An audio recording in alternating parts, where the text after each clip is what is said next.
The problem with where we are today, make no mistake about it, you can argue it if you want, is our fault. It's our fault.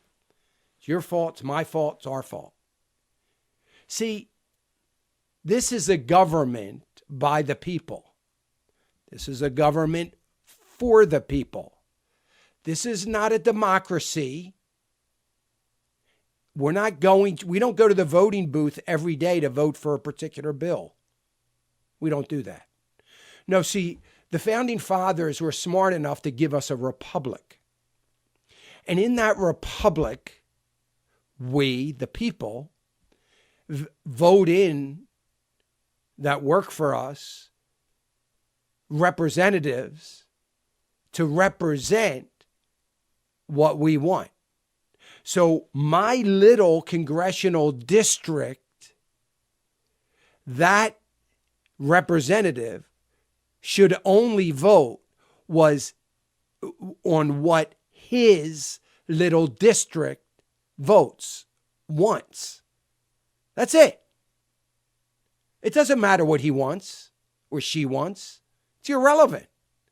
It doesn't matter what the special interest groups have paid them to vote for. It's irrelevant.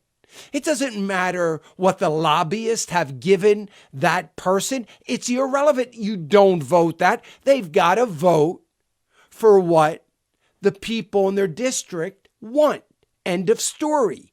They work for us, and they vote for what our little district wants them to vote for. End of story. Now, when they don't vote for what our little district wants them, then we, the people, are supposed to fire that person. Do we do that? Of course not. If we did that, we wouldn't be in the mess we're in. But we don't do that. And I'm talking about one little congressional district in the country. We don't do that. So we've got 535 people sitting on Capitol Hill doing what the lobbyist special interest groups want to do.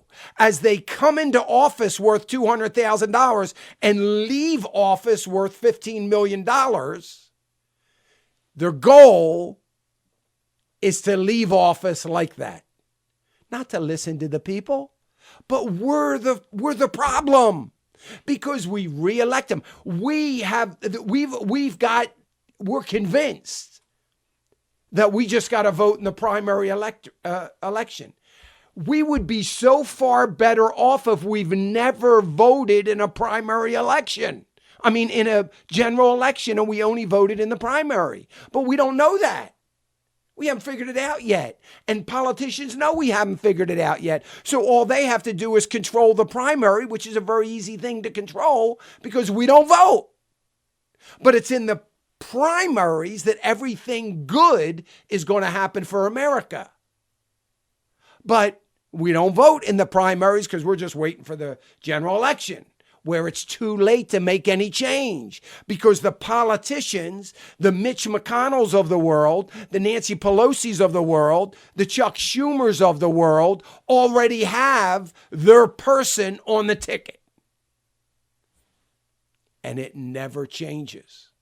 But see, we love to sit back and say, well, you know, this doctor, this health official, this politician, we worry about Nancy Pelosi sitting home. Do you think the people in our district care about that? Hopefully they do. If they do, why is she still in office?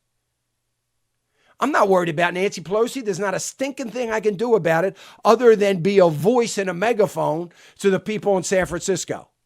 Other than that, I can't do anything. What am I going to do? I can't really do anything. She's not in my district.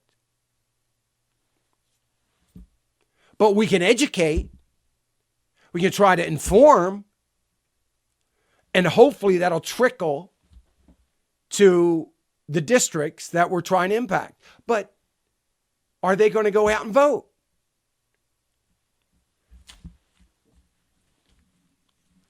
I said this during the Obama administration. If we the people would just have the smarts or the guts to fire the person that we've hired, if we could just stand up and say, wow, I really blew it hiring that guy. I had 2 examples in an election where the voters came to me to endorse somebody that I had endorsed once before. I wouldn't do it. I said, I'm not going to do that. I don't want him to get 1 vote. One was a him, one was a her, or her. I don't want her to get a vote. I don't believe she's the right person. I don't believe he's the right person. Why would I endorse him? I'm not going to do that. Yeah, but you've got a big listener base and we love you and you're the reason they got in and we want you to help us and get. No, I'm not going to help you because you're wrong for wanting to help. What you should have done is raised up in the primary somebody to run against that person that was far more worthy of the job than that person. Why are you going to reelect the same person that's going to do the same thing, which was nothing, over and over again? Hey, remember to click the subscribe button right here on the screen. And don't forget to hit the notification bell so you'll be notified when new content is added. And more importantly than anything, you don't want to miss all 3 live hours of Financial Issues every day from 9 to noon. And you can watch it on FISM.TV. That's FISM.TV.